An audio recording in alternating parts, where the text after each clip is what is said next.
Good morning, good afternoon, wherever you are in the world. It's still morning time here, but I put afternoon motivation because I know that we only have a few minutes to go before it is noon time.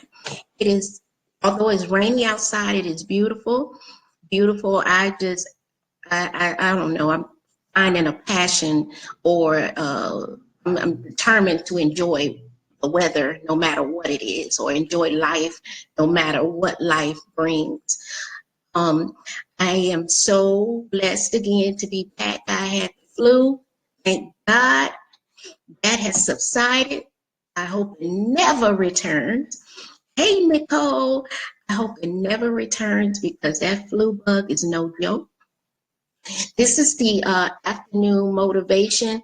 I want you to please share, my sister, share while I do the same, and then I'll go on with the message after more people join. Hey, Katrina, please share. Hey, Miss Lisa, please share. I'm going to invite some people on now, and you guys just hold tight for me, okay?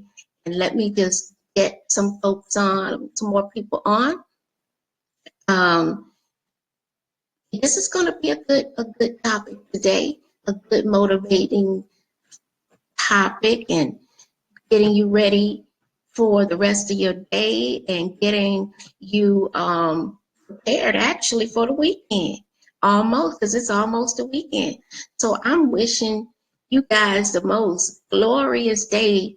And if you're near where I am, they say it's going to be a little bit better as far as the weather is concerned.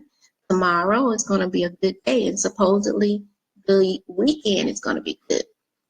So again, share, share, share, and let's get started. So today, today the topic really is women's history, and not necessarily women's hits. Hey, Katrina, not necessarily women's history in that form, but I want to talk about one particular person because, and as the days go on, I'm going to talk about more and how we can incorporate mindset of that person today. Madam C.J. Walker, Madam C.J. Walker. And many people have heard of Madam C.J. Walker, not only Black women, but women in general, people in general, have heard of Madam C.J. Walker. Madam, and if you haven't, you may Google it, and I'm going to also share some of my knowledge of Madam C.J. Walker. Madam C.J. Walker was a descendant of slaves, as we all are, but she was more of a close descendant because her grandmother was a slave. And Madam C.J. Walker was raised pretty much by her grandmother. Her mom passed away at a very early age. Her dad passed away at a very early age. And if I'm not mistaken, she was pretty much left to raise all her brothers and sisters, and there were several of them. So as time progressed, she didn't finish school. She didn't really finish school as many of kids, whether Black or white, back in those times. Many of them didn't finish school. And so she took little jobs here and there with, being a washerwoman and sharecropping and cleaning and all that kind of thing. And so she grew up during the time, I think it was merging into the Great Depression. And so regardless of the Depression or not, her life was an impoverished life. So she had to take care of those kids, her mom's, her sisters and brothers. So anyway, I'm leading up to something, y'all, but I want to give you a background on Madam C.J. Walker. All right, so during this time, many people didn't have indoor plumbing, if any, during that time around in her area. And so therefore, bathing as we do today, which is, we can bathe anytime, all day, every day, we bathe. And I've run into, let me digress for a minute. I've run into people from other countries that say that Americans bathe too much. That and there have been doctors, American doctors, that say we bathe too much. And that brings about, of course, the eczema, the dry skin, and all that kind of stuff. So anyway, but I mean, bathing is what we do, and that's what it is. Anyway, so they had no means to keep their hair as clean as they probably would have liked, or their bodies as clean as they probably would have liked. So they did the best that they could. And when it came to her hair, I don't know if you have seen anyone with significant eczema or dandruff or all that kind of thing. And that is something that she wrestled with as a young girl. And so her hair fell out. Her hair, wasn't healthy. And at some point, she, tried this, she tried that, and this and that to try to get her hair to grow. So, if you know anything about our old ancestors, Big Mama now, I remember my great grandmother used to go in our backyard behind her house and pull out some weeds and boil what I call weeds, but they weren't weeds. She would boil them, and if something was going on with us, she would have us drink whatever it was. And I don't know if it was my mind or if it was that, but we got better, whatever it was. And I was a kid, I used to wet the bed all the time. So they made a tea for me, and it didn't help. I kid you not. It didn't help me. So I ended up getting my butt tore up every single day. Anyway, I digress. But so Madam C.J. Walker started putting different herbs together to try to help her skin and her hair. Well, she found out that by mixing sulfur with Vaseline, that was a significant product for not only her skin, but also her hair. And as she continued to use this, people were noticing, and it was like, okay, so what are you doing? What are you using? And so she said, okay, well, now y'all, I'm paraphrasing. When I hook you up, I'll make you some. You just, pay me what you can or what have you, and I'll make it for you.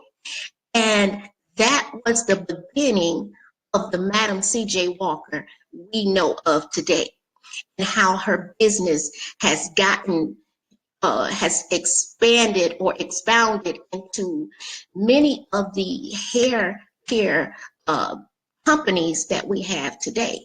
And it was all mostly, I would say, a significant portion of what Madam C.J. Walker brought to, hey Tina, hey Tasha, what Madam C.J. Walker brought to the forefront. And so I commend her. They say, people used to say she invented the straightening comb. Well, that is something that has been challenged because according to some of what I've read, she was not the inventor of the straightening comb. And for some of you who are on here, the straightening comb is just what it says. It was a comb, hot comb that took the kink out of black hair. Anyway, so that part of the message was I wanted to pay homage to Madam C.J. Walker by acknowledging her for Women's History Month and also Black History Month, which we are out of. The Black history goes on daily. So, and I want to bring it back to today and talk about why is it that some people can rise above so much adversity and others cannot. What is it that, what is it? What is it? And I think that a lot of times, if we take ourselves out of ourselves and out of our situation and look at something or someone else like Madam C.J. Walker, who was a who had nothing, absolutely nothing, was taking care of all her brothers and sisters for with nothing, and made rob Peter to pay Paul just to have something to eat. She was also in the era of where people were hanged daily, nightly as a sport. Okay, she was also in the day where Black people, let alone a Black woman, was never supposed to do anything uh, like what she did. And I mean, she was in an era where Black women were only seen as domestics and birthing tools, where they were just birth babies, and not only their own babies, they would be midwives for others, So how is it that we can make so many excuses why we aren't haven't passed point B? We've gotten from A to B, some of us, and why we can't get to C? We're supposedly one of the richest countries in the world, whether you could say you have this or you don't have that. And a lot of us don't. I'm not taking away from anything or adding to it. I'm just asking a question. If a person can pull themselves up as she did, as Madam C.J. Walker and many others, and I'll talk about them on the other days, as Madam C.J. Walker, and became the richest Black woman, if not the richest woman of her time at that time in the world, in the United States. How is it that she did it? It was the mindset. It was her mindset. It was pure, unadulterated intention. You better believe this, that she has said probably many times, I'm going to do this, and nobody's going to stop me. And she did it. And look at this. And she ran her own establishment. In fact, if I'm not mistaken, I may be wrong and have her mixed up with someone else, so you can help me. Did she not have her own bank? So that's something I'm leaving out there, but I'm thinking that is her. How is it we today cannot do it? And when I say we, I'm just talking about in general. In general. Why is it we have excuses for everything? There's an excuse for why you woke up late. There's an excuse why you didn't get up and you had something burning in your spirit to accomplish for the betterment of your life and somebody else's life, but you didn't do it. You slept. You say, okay, when I wake up, I'll do it. Instead of getting up at 2, 3 in the morning, putting the vision on paper and making it plain. Why? Why? Now, here's another question that disturbs me. I come on here, and it's not just because I want to be seen, because sometimes I look a hot mess. I come on here and I motivate. I motivate because let me tell you something, and I don't want to shed no tears here. The agony of losing my mom has been the most painful thing in the world. And I come on and I motivate. Truly, in turn, it gives me what I need to keep going. So why is it that we can't shake ourselves to say, okay, I'm going to get up and I'm going to get up and I'm going to write down my goals, and I'll be doggone if I'm not going to follow it. Now, let me tell you something, and I'm going to go to this other thing I want to bring up. For years, I've had high cholesterol. For years. And I kept telling myself, you know what? I'm just going to have high cholesterol. My family has high cholesterol. So I kept telling myself that. And I said, the devil is a liar. I'm just going to stop eating some of the things I've been eating. I'm not taking all those pills and carrying on. Okay, so then I wouldn't stop eating, fatty stuff. And at one point in my life, I would not eat like that. Then I started eating, got comfortable being married and got a baby and just picking up that and eating and eating and eating. So my cholesterol and blood pressure was way above, way above. So you know what I said to myself? Meat. I'm taking meat out, period. Meat and all this other fatty stuff, fast food and chips, all of that, cutting it out. Cold turkey. And I'd be damn if I go back. I know we all fall short. We slip. But I haven't slipped since I said that. And that was almost 30 something days ago. And not only do I feel better, I lost weight doing nothing. Doing nothing. Doing nothing. I lost 10 pounds doing nothing. And my husband said today, he was like, don't lose no more weight. I said, well, I don't know. It's not me.